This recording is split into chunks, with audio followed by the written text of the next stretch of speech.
Bueno, muchachos, vamos a ver qué es la evapotranspiración. ¡Vamos!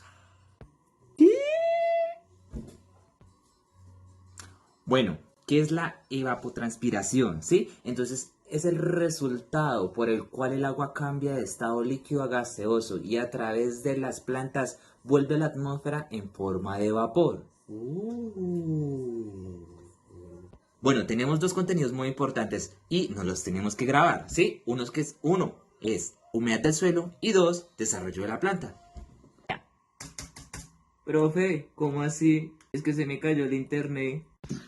Bueno, ala, chinito, qué lástima eso. Bueno, entonces, tenga estas dos cosas ahí. Evaporación y transpiración, ¿sí? El fenómeno en el cual es físico y en el cual pasa de estado líquido a vapor, eso es evaporación. Y transpiración, en el cual las plantas pierden agua y pasan a la atmósfera, ¿sí? Y ese es el fenómeno biológico. ¿Y cómo funciona? Bueno, Régulo, mijo, ¿cómo funciona esto? Es desde sus raíces, una pequeña parte toman para su crecimiento y el resto la llevan a la atmósfera, la transpiran. La evapotranspiración relaciona dos variables, la evaporación y la transpiración. Estas dos variables son de suma importancia para el ciclo hidrológico. Esta depende de variables climatológicas como radiación solar, temperatura del aire, humedad atmosférica y velocidad del viento. A continuación, mi compañero les va a hablar sobre el ciclo hidrológico y balance energético. Ciclo hidrológico y balance energético. Se conoce como ciclo del agua al proceso de circulación del agua entre los distintos compartimentos que forman la hidrosfera. En este proceso el agua sufre una serie de desplazamientos y transformaciones en donde se ven involucrados tres estados de la materia: sólido, líquido y gaseoso. ¿Pero qué tiene que ver la evapotranspiración con el ciclo del agua? Se estima que gracias a la evapotranspiración y el ciclo del agua, un 70% del agua precipitada en una zona es devuelta a la atmósfera, mientras que el 30% restante constituye las aguas superficiales y subterráneas de la zona. ¿Qué tiene que ver la evapotranspiración con el balance energético? El sol brinda energía a través de la radiación solar a los cuerpos de agua y a las plantas. Estos cuerpos de agua y estas plantas ganan energía y se da la evapotranspiración. El agua pasa de estado líquido a estado gaseoso. Muy bien, este vapor de agua empieza a ascender y pierde energía debido a los cambios de temperatura. Gracias a esos cambios de temperatura, el vapor de agua vuelve al estado líquido de nuevo, en forma de gotas.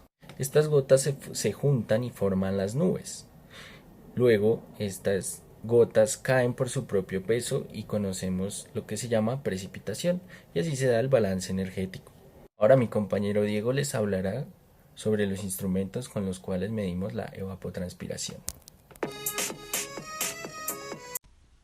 La evapotranspiración se mide mediante un instrumento llamado lisímetro. El lisímetro es un recipiente que se entierra dentro del suelo simulando el fenómeno de infiltración del agua en la tierra, que es recogida mediante un drenaje.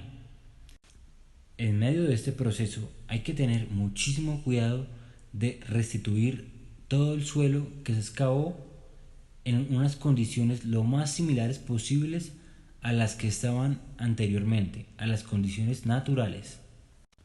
Cercano a él debe existir un pluviómetro, el cual es el encargado de medir la precipitación de la zona en estudio. Y de esta manera es como se vería completamente el montaje que anteriormente les estaba mencionando. ¿Cuáles son las aplicaciones de las mediciones asociadas a evapotranspiración?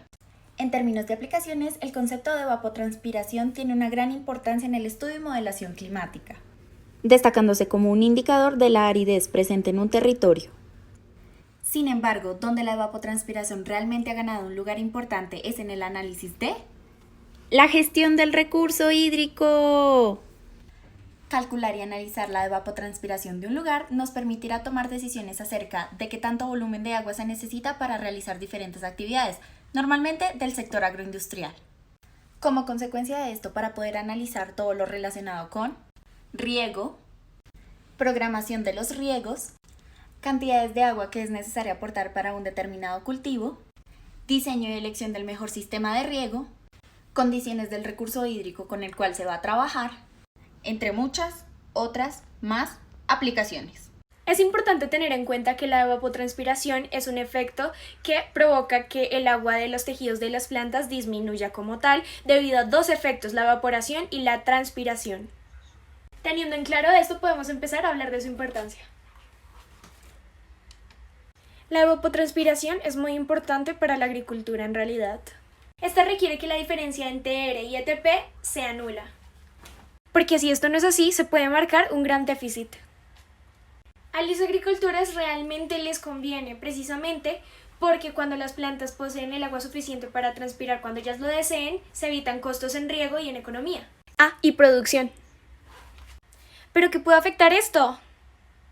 Variables climáticas. Radiación solar, temperatura del aire y humedad atmosférica, factores de cultivo y condiciones ambientales. Si se da un manejo inadecuado del suelo, puede pasar esto.